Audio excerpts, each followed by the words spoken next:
হেতু একো দেৱে ওচৰে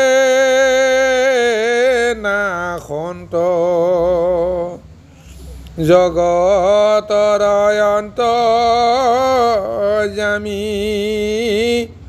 তাক জানিলন্ত সৰ্বদেৱময় মূৰ্তি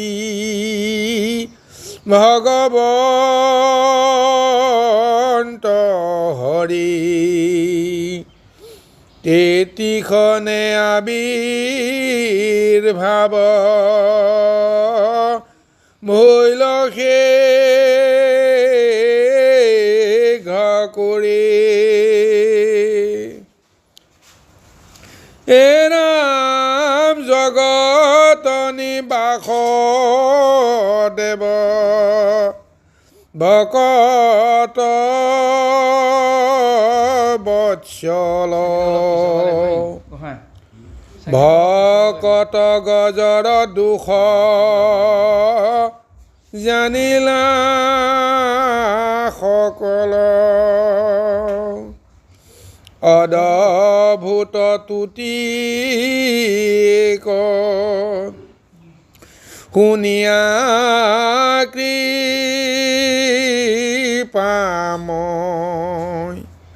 ভকতৰ দুখে আতি ব্যথিত হৃদয়। এতিয়া শুকমণিয়ে ৰজা পৰীক্ষিতৰ আগত গাহ গজেন্দ্ৰৰ এই মহালীলাটোৰ কথা কৈ আছে। ইতিমধ্যে গাহয়ে গজেন্দ্ৰক গ্ৰাস কৰাৰ পিছত মহা অহংকাৰী গজেন্দ্ৰই প্ৰথমতেতো ভাবিবই পৰা নাছিল যে এই সৃষ্টিত যে তেওঁ কোনোবাই এনেদৰে যুদ্ধ কৰিবলৈ সাহস কৰিব বা তেওঁক আক্ৰমণ কৰিবলৈ সাহস কৰিব। প্ৰথমতে তেওঁ যেনেকেই নহওক তেওঁ নিজকে বচাব পাৰিম বুলি ভাবিছিল, কিন্তু যেতিয়া বচাব নোৱাৰিলে 10,000 বছৰ তেওঁ যুদ্ধই কৰি থাকিলে। তাৰপিছতে তেওঁ উপলব্ধি কৰিলে যে যিটো গজেন্দ্ৰ যাক গোটেই তিনি ত্ৰৈলোক্যই মহা ভয়ত তেওঁক সদায় সমীহ কৰিছিল, সেই গজেন্দ্ৰক আজি কোনে এনেদৰে 10,000 বছৰ ধৰি যুদ্ধও কৰিছে আৰু এতিয়া তেওঁৰ বল শক্তি এতিয়া লাহে লাহে বাঢ়ি গৈছে আৰু মোৰ বল শক্তি লাহে লাহে কমি গৈছে। এতিয়াতো মোৰ এতিয়া ৰক্ষাৰ উপায় নাই। তেতিয়া তেওঁ যেতিয়া চিন্তা কৰিলে যে কিহৰ কাৰণে এইটো হ'ল, তেতিয়া তেওঁ মনতে এই জ্ঞানটো আহিল যে বিধিৰ যিটো বিপাক, এই বিধিয়ে আজি মোক আজি এই অৱস্থালৈকে লৈ আহিল। তেতিয়া তেওঁ পূৰ্বজন্মত যিমানখিনি তেওঁ পুণ্যকৰ্ম কৰিছিল গোটেই পুণ্যকৰ্মখিনি তেওঁ মনলৈ আহিল। তেতিয়া তেওঁ চিন্তা কৰিলে একমাত্ৰ হৰিৰ বাহিৰে মাধৱৰ বাহিৰে মোক আৰু কোনেও ৰক্ষা কৰিব নোৱাৰে। বিষয় সম্বন্ধীয় অন্যান্য সমস্তবিলাকে এতিয়া চাই আছে বাহিৰৰ পৰা দূৰৰ পৰা, মোক কিন্তু ৰক্ষা কৰিব নোৱাৰে। এতিয়া নেদেখাজনৰ বাহিৰে এতিয়া আৰু মোৰ কোনো পৰিত্ৰাণৰ উপায় নাই। এই চিন্তাটো কৰিয়ে যেতিয়া সেই নেদেখাজনক শুদ্ধভাৱে, কাৰণ পূৰ্বজন্মত যিমানখিনি কথা তেওঁ আয়ত্ব কৰিছিল ভক্তিভাৱেৰে, সেই সমস্ত কথা এতিয়া তেওঁ মনত পৰি বা প্ৰভু ভগৱন্তে তেওঁ মনত পেলাই দিলে। মনত পেলোৱাৰ কাৰণে তেওঁ সেই ভগৱন্তৰ ৰূপটো তেওঁ চিনি পালে, বুজি পালে, মহত্বটো বুজি পালে। সেই ভগৱন্ত নেদেখাজনকে এতিয়া তেওঁ তুতি কৰিছে, হে প্ৰভু তুমি মোৰ এই সংকটৰ সময়ত তুমি মোক ৰক্ষা কৰা।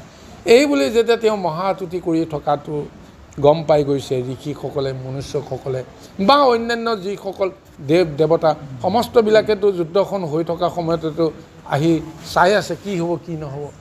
এতিয়া এই গজেন্দ্ৰই যেতিয়া তেওঁ মহাতুতি কৰি আছে, মহাতুতি কৰা কথাটো তেওঁ কিন্তু এই স্মৰণৰ সৈতেহে কৰি আছে। তেওঁ বাক্যৰে তুতি কৰি কাকো তেওঁ শুনাব লগা হোৱা নাই, কিন্তু সেই তুতিটো ঋষিমুনিসকলে বুজিছে, দেৱতাসকলে বুজিছে, এয়া স্বয়ং প্ৰভু নেদেখাজনকে তুতি কৰি আছে। গতিকে এইখিনি সময়ত আমি একো কৰিব নোৱাৰোঁ। গতিকে তেওঁলোকেও নীলকৰ পচাই আছে। আৰু তেতিয়াই প্ৰভু ভগৱন্তে বুজি পালে যে এই গজেন্দ্ৰই যিখিনি মহাতুতি কৰিলে, এতিয়া আৰু তেওঁ বিষয়ৰ লগত সম্বন্ধ নাই, মোৰ লগত এতিয়া তেওঁ সম্বন্ধ হৈ আছে। গতিকে এই সময়তে প্ৰভু ভগৱন্তে চিন্তা কৰিছে যে মই মোৰ ভকতক ৰক্ষা কৰিবৰ কাৰণেতো মই লীলা কৰি আছোঁ। এতিয়া এইজন ইমান সময়লৈকে মোৰ ভকত হ'ব পৰা নাছিল, কাৰণ গৰ্ব আছিল, অহংকাৰ আছিল। কিন্তু এই মুহূৰ্ততে তেওঁ গৰ্বও গ'ল, অহংকাৰো গ'ল, মনত ইন্দ্ৰিয় শক্তিবিলাক আসক্তিবিলাক তেওঁ নাইকিয়া হৈ গ'ল। গতিকে সেইকাৰণে এইজনৰ লগত কেৱল এতিয়া মোৰ যিটো মানে সম্বন্ধ, সেই সম্বন্ধটোহে হৈ আছে। গতিকে তেতিয়াই প্ৰভু ভগৱন্তে কৈছে মোৰ ভকতে ইমান দুখ পাইছে, আজি গাহয়ে তাক কি কৰি আছে, গ্ৰাস কৰি আছে, তাৰ মাজতে তেওঁ মোক তুতি কৰিবৰ কাৰণে তেওঁ এতিয়া চিন্তা কৰিছে। গতিকে স্বয়ং প্ৰভু ভগৱন্তে সেইকাৰণে কি কৰিছে, অদভূত তুতিকো শুনিয়া কৃপা মই ভকতৰ দুখে আতি ব্যথিত হিৰে। এনেকুৱা স্তুতি এই সংসাৰত আগতে কোনেও কৰা নাছিল। এইবিলাক অদভূত বুলি কৈছে। যাক নেকি মহা অহংকাৰী, যাক গজমূৰ্খ বুলি কৈছে, এই এনেকুৱা এটা প্ৰকাণ্ড শক্তিধৰ সেই গজেন্দ্ৰ বা অহংকাৰীটোৱে নিজৰ শক্তিটোক যিজনে নিজে বুজি নাপায়, দেখা নাপায়, নিজৰ দেহটোক যিজনে দেখা নাপায়, গতিকে নিজৰ হৃদয়ত থকা শক্তিবিলাকৰ উমান যিসকলে পোৱা নাই, সেইসকলে গজেন্দ্ৰ। আজি সেইজনে আজি মোক কি কৰিছে, মহাতুতি কৰিছে, আৰু তেওঁ এতিয়া গাহৰ মুখত তেওঁ এতিয়া পতিত হৈ আছে। এতিয়া স্বয়ং প্ৰভু ভগৱন্তে এতিয়াহে উপলব্ধি কৰিছে যে তেওঁ মোৰ ভকত হয়, তেওঁ ইমান দুখ সহ্য কৰাটো মানে ময়ো সহ্য কৰিব নোৱাৰোঁ। সেইকাৰণে তেওঁ মহাৰূপ ল'ব লগা হৈছে। কি ৰূপ ল'ব লগা হৈছে? তেওঁ হৰিৰ ৰূপ ল'ব লগা হৈছে। যিটো ৰূপ লৈছে গৰুড়ৰ স্কন্ধত উঠি ভগৱাৰীত মানে গাহৰ মুখৰ পৰা গজেন্দ্ৰক উদ্ধাৰ কৰিবৰ কাৰণে যিটো তেওঁ ৰূপ ল'লে, এই ৰূপটোৱে হৈছে হৰি।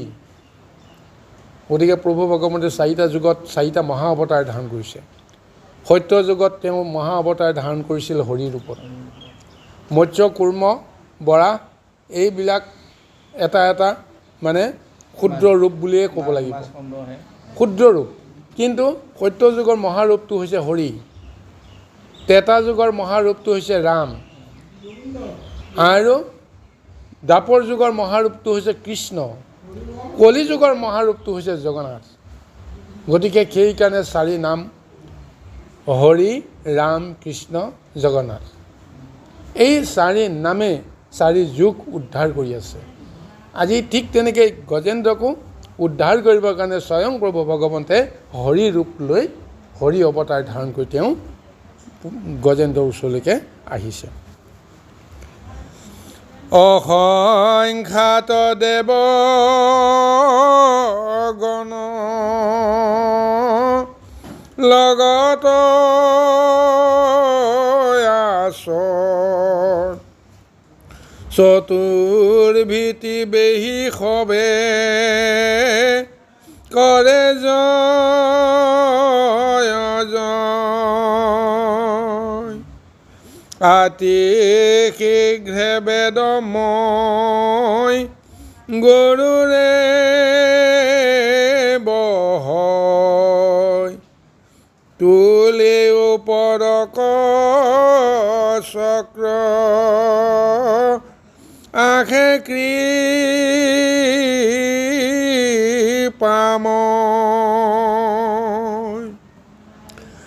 জিথানে আচন্ত গজ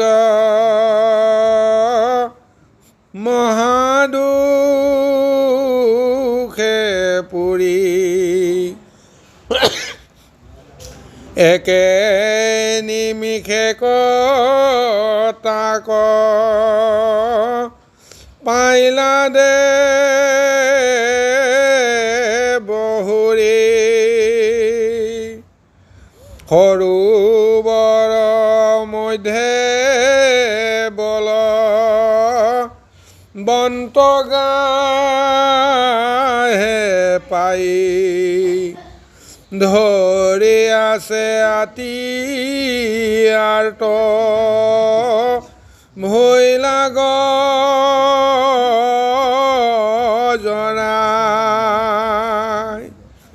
যেতিয়াই প্ৰভু ভগৱন্ত, তেওঁতো নিৰাকাৰ ৰূপতে আছিল, নিৰাকাৰ ৰূপত থাকিও যেতিয়া গজেন্দ্ৰৰ এই ৰূপটো দেখা পায়, তেওঁ সিদ্ধান্ত কৰিলে যে গজেন্দ্ৰক উদ্ধাৰ কৰিবৰ কাৰণেতো মই নিৰাকাৰ ৰূপেতো যাব নোৱাৰিম, গতিকে মই এটা মহাৰূপ ল'ব লাগিব। এই মহাৰূপ লৈ শংখ চক্ৰ গদা পদ্মধাৰী এটা মহাৰূপটো যেতিয়া খন্তেকৰ ভিতৰতে লৈ ল'লে, লগে লগে যেতিয়া গৰুড়ক মাতি গৰুড়ৰ স্কন্ধত যেতিয়া তেওঁ উঠি ল'লে, দেৱতাসকলে আচম্বিত হৈ গ'ল। আৰু তেওঁলোকে ইমান সময় ভাবি আছিল যে মহাভক্ত গজেন্দ্ৰক ৰক্ষা কৰিবৰ কাৰণে প্ৰভু ভগৱন্ত কি ৰূপত আহে তাক আমি চাব লাগে। যেতিয়াই চকুৰ পলকতে যেতিয়া দেখা পাই গ'ল যে গৰুড়ৰ স্কন্ধত উঠি মহাপ্ৰভু ভগৱন্তে এটা ৰূপ ধাৰণ কৰি যেতিয়া আহি আছে, এই সমস্ত ৰূপটো দেখা পোৱাৰ লগে লগে তিনিদিশৰ দেৱতাসকলে জয় প্ৰভু ভগৱন্তৰ হৰি গুণ গাই তেওঁলোকে জয় জয়কাই কৰিছে। এতিয়া ইয়াত কি হৈছে নহৈছে, গজেন্দ্ৰৰ লগত গাহৰ কি হৈছে বা সেইটো বেলেগ কথা। যেতিয়াই হৰিয়ে এটা মহাৰূপ লৈ পেলাই যেতিয়া অহা দেখা পালে তিনি তৈলোকৰ দেৱতাসকলে, তেওঁলোকে তেতিয়া হৰি গুণগান গাই তেওঁ মহা আনন্দ উৎসৱ কৰিছে। কিবা এটা আচৰিত এটা লীলা আজি তেওঁলোকে দেখিবলৈ সক্ষম হৈছে। ইফালে গাহ গজেন্দ্ৰৰ যুদ্ধখনো ঐশ্বৰিক লীলা, আৰু তাতে স্বয়ং প্ৰভু ভগৱন্ত নিৰাকাৰ নিৰঞ্জনজনে আজি গাহ গজেন্দ্ৰক উদ্ধাৰ কৰাৰ চলেৰে আহি দেৱতাসকলক বা জগতক তেওঁ এটা মূৰ্তি দৰ্শন কৰাইছে। গতিকে সেইকাৰণে জয় জয়কাৰ হৈ গৈছে সমস্ত দেৱকুলত। বাৰু যি কি নহওক, তাৰপিছতে প্ৰভু ভগৱন্তই কি ৰূপত আহিছে, মহা একেবাৰে এই অস্থিৰ হৈ তেওঁ তীব্ৰ গতিৰে শংখ চক্ৰ গদা পদ্ম চাৰি হাতত চাৰি অস্ত্ৰ তুলি, বিশেষকৈ চক্ৰ হাতত তুলি উদ্ধতৰ ৰূপত তেওঁ এতিয়া গজেন্দ্ৰৰ ওচৰলৈ বা ভকতৰ ওচৰলৈ আহি আছে। দেখিছে সৰোবৰৰ মধ্যে বলৱন্ত গাহে পায়, ধৰি আছে হাতী আৰ্ত ভৈলা গজৰাই। ভগৱন্তে দেখা পাইছে যে সৰোবৰৰ মধ্যত বলৱন্ত গাহে গজেন্দ্ৰক এতিয়া তেওঁ গ্ৰাস কৰি আছে, আৰু এতিয়া গজেন্দ্ৰই এতিয়া আৰ্তনাদত তেওঁ চিৎকাৰ কৰি আছে। যিকোনো মুহূৰ্ততে তেওঁ হয়তো প্ৰাণ গুচি যাব, গাহৰ মুখত তেওঁ হয়তো মৃত্যু হ'ব। কিন্তু ভগৱন্তে কৈছে নহয়, গাহৰ মুখত মৃত্যু হোৱাৰ আগতেই মই তেওঁক উদ্ধাৰ কৰিব লাগিব, কাৰণ তেওঁ মোক বিচাৰিছে। গতিকে সেইকাৰণে প্ৰভু ভগৱন্তে ইমান তীব্ৰ বেগেৰে আহি থকা আজি দেৱতাসকলে প্ৰত্যক্ষ কৰিছে। তুলে ওপৰক মাথা দেখিল তয়, গৰুড়ত হৰিদেৱ আকাশে শুভয়, ওপৰক তুলি চক্ৰ ধৰি চামুৰাৰী, দেখি আঠে বেঠে পদ্ম ললন্ত ভাৰী। যেতিয়া স্বয়ং প্ৰভু ভগৱন্তে গজেন্দ্ৰৰ ওচৰলৈকে আহি আছে, সেই মুহূৰ্তত গজেন্দ্ৰটোতো চকু মুদিয়ে তেওঁ ঈশ্বৰক তুতি কৰি আছে, স্মৰণ কৰি আছে। কিন্তু যেতিয়া প্ৰভু ভগৱন্ত অহাৰ উমানটো পাই গ'ল, যেতিয়া দেৱতাসকলে জয় জয়কাৰ ধ্বনি সকলোতে যেতিয়া আন্দোলিত কৰি দিলে, লগে লগে এই ধ্যানস্থ হৈ থকা বা স্মৰণত মহাতুতি কৰি থকা গজেন্দ্ৰও যে ওপৰলৈ বোলে চকু মেলি চাইছে, চাই দেখিলে যে সঁচাকৈ তেওঁ ভগৱন্ত আহিলেই। ভগৱন্ত অহাৰ লগে লগে তেতিয়া তেওঁ কি কৰিলে, ক'ত কেনেকৈ ভগৱন্তৰ কৃপাত কেনেকৈ তেওঁৰ হাতত এটা পদুম ফুল এটা আহিল তেওঁ ক'বই নোৱাৰে। কিন্তু মনত এটা স্মৰণ আছে, প্ৰভু আহিল যেতিয়া প্ৰভুক ভগৱন্তকতো মইতো কিবা এটা দিহে মই তুতি কৰিব লাগিব, গতিকে কি দিম? গতিকে প্ৰভু ভগৱন্তৰ আটাইতকৈ মৰমৰ সম্পদটোৱে হৈছে পদ্ম, নহয়? সৃষ্টিখন পদ্মৰ পৰাই জন্ম হৈছে, গতিকে পদ্মৰ লগত প্ৰভু ভগৱন্তৰ কি সম্বন্ধ? তেওঁ নাভিৰ পৰা এটা পদুম ফুল সৃষ্টি কৰিলে, যিটো পদুম ফুলতেই ব্ৰহ্মা জন্ম হ'ল।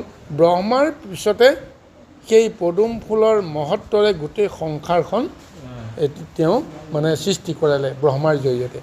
গতিকে সেই পদুম ফুলটোৱে প্ৰভু ভগৱন্তৰ আটাইতকৈ প্ৰিয় বুলি জানি সেই পদুম ফুলৰ পূজা কৰিবলৈকে মনত কৰোঁতেই তেওঁ হঠাৎ তেওঁ ক'ৰ পৰা কেনেকৈ পদুম ফুল তেওঁৰ সুৰত পৰিল বা তেওঁৰ হাতত পৰিল ক'ব নোৱাৰে, সেই সুৰডালত তেওঁ পদুম ফুলটো ওপৰলৈ তুলি ভগৱন্তক স্তুতি কৰিছে। আৰু এইখিনি সময়ত ভগৱন্তৰ কৃপাত ভগৱন্তৰ দৰ্শনো তেওঁ পাবলৈ সক্ষম হ'ল, কাৰণ তেওঁ চকু মেলিব নোৱাৰা এটা অৱস্থালৈ আহি গৈছিল। কিন্তু ভগৱন্তৰ কৃপাত তেওঁৰ চকুও মেল খালে, ভগৱন্তক তেওঁ দৰ্শনো কৰিলে। আৰু তেতিয়া পদ্ম সমন্বিত সুৰ ওপৰকত তুলি এনেদৰে প্ৰভু ভগৱন্তক তেওঁ মহাতুতি কৰি আছে। পদ্ম সমন্বিতে সুৰ ওপৰকত তুলি দুখ পাই আৰ্তনাদে বোলে কণ্ঠ মেলি, হে নাৰায়ণ নমো সৰ্বদেৱ গুৰু, নমো ভগৱন্ত ভকতৰ কল্পতৰু, এতে কবলন্তে প্ৰেমে দ্ৰৱেল হৃদয়, দুয়ো নয়নৰ নীৰ ধাৰায় বহয়, আনন্দ সমুদ্ৰে যায় নিমজিল মন, স্তম্ভিয়া ৰহিলা চিন্তি কৃষ্ণৰ চৰণ। এতিয়া সেই পদ্ম ফুলটো সুৰৰ ওপৰত তুলি ধৰি অতি দুখ আৰু আৰ্তনাদত তেওঁ চিৎকাৰ কৰি তেওঁ কৃষ্ণ বা প্ৰভু ভগৱন্তক তেওঁ স্তুতি কৰিছে, সম্বোধন কৰিছে। আৰু এই সময়তহে সকলোকে দেখুৱাই সকলোকে শুনাই প্ৰভু ভগৱন্তক এক মহাস্তুতি কৰা কথাটো তেওঁ শব্দৰ জৰিয়তে প্ৰকাশ কৰিছে। হে নাৰায়ণ নমো সৰ্বদেৱ গুৰু, নমো ভগৱন্ত ভকতৰ কল্পতৰু। গজেন্দ্ৰৰ জ্ঞানত সেই প্ৰভু ভগৱন্ত হৰিক তেওঁ কি দেখিছে যে তুমি নাৰায়ণ, তুমি সমস্ত দেৱতাৰ তুমি গুৰু, তুমি ভগৱন্ত, তুমি ভকতৰ বোলে তুমি কল্পতৰু, ভকতে যি বিচাৰে সমস্তখিনি তুমি প্ৰদান কৰা। গতিকে সেইকাৰণে কোৱা হৈছে কল্পতৰু। গতিকে ভকতে যি বিচাৰে ভগৱন্তে তেওঁক সাধন কৰিবই। গতিকে ভকতৰ কাৰণে ভগৱন্ত হৈছে এক কল্পতৰু। এই গুণখিনি যেতিয়া প্ৰভু ভগৱন্তৰ ওচৰত নিবেদন কৰিলে, নিবেদন কৰাৰ লগে লগে তেওঁৰ হৃদয়খন বোলে কি হৈ গৈছে যে আৱেগত যে দ্ৰৱীভূত হৈ গৈছে, তেওঁ প্ৰেম আৰু ভক্তিত তেওঁ নিমজ্জিত হৈ গৈছে। ভগৱন্তৰ গুণৰ মহিমাৰ স্মৰণ আৰু কীৰ্তন কৰাৰ লগে লগে তেওঁৰ দুয়ো নয়নৰ পৰা ধাৰাসাৰ চকুলো বৈ আহিছে। সেই চকুলো বোলে কিহৰ চকুলো বোলে আনন্দৰ চকুলো, কাৰণ প্ৰভু ভগৱন্তক যে তেওঁ আজি দেখা পালে, সাক্ষাৎ পালে, প্ৰভু ভগৱন্তক তুতি কৰিবৰ কাৰণে যেন প্ৰভু ভগৱন্তৰ গুণৰ মহিমাখিনি তেওঁৰ হৃদয়ত জ্ঞানৰূপে যে তেওঁ আজি ধাৰণ কৰিলে, এই কথাখিনি তেওঁ ভাবিয়েই তেওঁ আৱেগত আনন্দত তেওঁ কি কৰিছে মহাস্তুতি কৰিছে। তাৰ পিছত কিছু সময় ভগৱন্তৰ ফালে চাই তেওঁ তন্ময় হৈ ৰৈ আছে। তুতি কৰিব লগাখিনি কৰিলে, শক্তি থকালৈকে তেওঁ যিখিনি ভগৱন্তৰ ওচৰত নিবেদন কৰিব লাগে কৰিলে। তাৰপিছত তেওঁ এতিয়া কৰিব লগা যেন একো নাই, তেওঁৰ ভাষা নাই, কিন্তু ভগৱন্তৰ ভাৱনাটোক লৈ এতিয়া তেওঁ স্থিৰ হৈ ৰৈ আছে। প্ৰভু ভগৱন্তক দেখা মাত্ৰকে তেওঁ সমস্ত প্ৰভু ভগৱন্তৰ অৰ্পিয়ে দিলে। গতিকে প্ৰভু তুমি মোৰ কাৰণে আহিলা আজি, মই মহা আনন্দিত আৰু আজি অনুভৱ হৈছে যে মোৰ লগত যিমানবোৰ আছে সমস্তটো বাৰে তুমি যি কৰা তাকে কৰা। ভগৱন্ত যদেৱ দেখিলা তথাই আপোনাৰ দুখে গজ ৰাজে দুখ পায় যদি শীঘ্ৰ বেগে আতি গৰুণ আসন্ত ভকতৰ স্নেহে তাকো অল্পমানিলন্ত।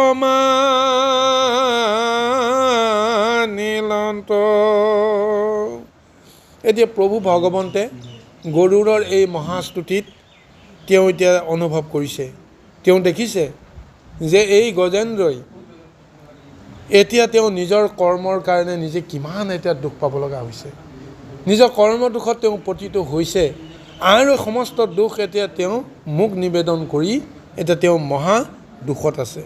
এতিয়া ভগৱন্তে চিন্তা কৰিলে যে এই মহা দুখৰ পৰা তেওঁ এই মুহূৰ্ততে পৰিত্ৰাণ নকৰিলে মোৰ মনটো কেতিয়াও শান্ত নহ'ব।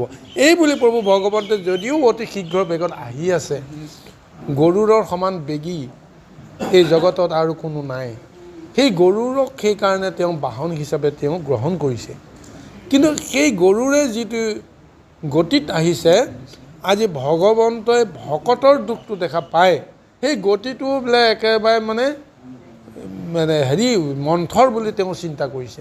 সেইকাৰণে গৰুড়ৰ স্কন্ধৰ পৰাই তেওঁ জঁপিয়াই নামিবৰ কাৰণে তেওঁ প্ৰযত্ন কৰিছে যে তোমাৰ কণ্ঠত উঠি লাহে লাহে গৈ থাকিলে নহ'ব, গতিকে এই বুলি ভাবি তেওঁ গৰুড়ৰ স্কন্ধৰ পৰা তেওঁ জাপ মাৰি যেনেকেই নহওক তেওঁ গজেন্দ্ৰৰ ওচৰ অতি শীঘ্ৰে পাব লাগিব। এনেদৰে তেওঁ এতিয়া ভকতৰ স্নেহে তাকো অল্পমানিলন্ত বুলি কৈছে যে ইমান শীঘ্ৰ বেগত অহাৰ পিছতো সামান্য বেগ বুলি তেওঁ ধাৰণা কৰিছে।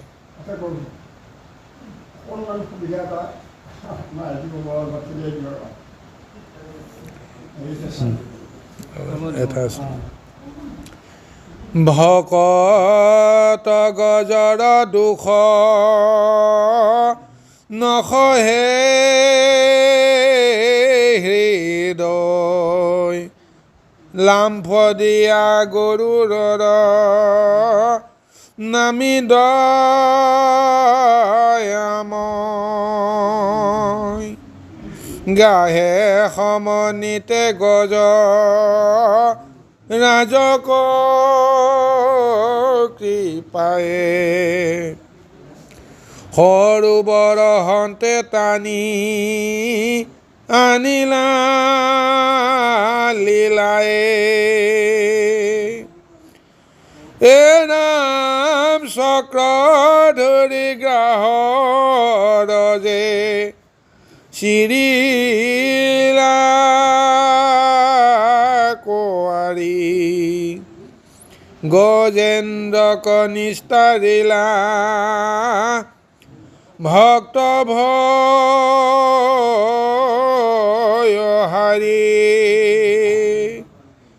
চাহি আছে দেৱগণ মহাৰংগ কৰি চতুৰ্ভিতে বেহি সবে ঘোষে হৰি হৰি হৰি ৰাম ৰাম ৰাম। ভকতৰ দুখ সহ্য কৰিব নোৱাৰি প্ৰভু ভগৱন্ত হৰিয়ে গৰুড়ৰ স্কন্ধৰ পৰা জাপ মাৰি মুহূৰ্তৰ ভিতৰতে গজেন্দ্ৰক সুৰত ধৰি টানি তেওঁ যেতিয়া পাৰলৈকে লৈ আহিল, গাহ লগতে গুচি আহিছে। গজেন্দ্ৰক পাৰ কৰাৰ চলেৰে গাহকো পাৰলৈকে ভগৱন্তে তুলি লৈ আহিল। তাৰপিছতে এখন হাতেৰে তেওঁ সুৰেৰে সুৰত ধৰি তেওঁ টানি গজেন্দ্ৰক পাৰ কৰাইছে, গ্ৰাহকো পাৰ কৰাইছে, পাৰত উঠাইছে। অন্যখন হাতততো উদ্যত হৈ আছে চক্ৰ। গতিকে চক্ৰই যেতিয়া মাৰি পঠিয়ালে, লগে লগে গ্ৰাহৰ মুখখন কি কৰিছে, চিৰি পেলালে, ফালি পেলালে, আৰু তেতিয়া লগে লগে গজেন্দ্ৰও মুক্ত হৈ গ'ল। আৰু গ্ৰাহয়ো তেওঁ নিজেও ভগৱন্তৰ হাতত তেওঁ মৃত্যুৰ চলেৰে তেওঁ মহামুক্তি লাভ কৰিছে। এই দৃশ্যটো এতিয়া দেৱতাসকলে চাই আছে। মুহূৰ্তৰ ভিতৰতেই ভাবিব নোৱাৰা এটা অসম্ভৱ লীলা আজি দেখুৱাই সকলোকে চমকিত কৰাইছে। আৰু সমস্ত দেৱতাসকলে চাৰিওফালৰ পৰা হৰিৰ গুণগান গাই জয় কীৰ্তন কৰি আছে। ইয়াৰ পিছতে এক মহা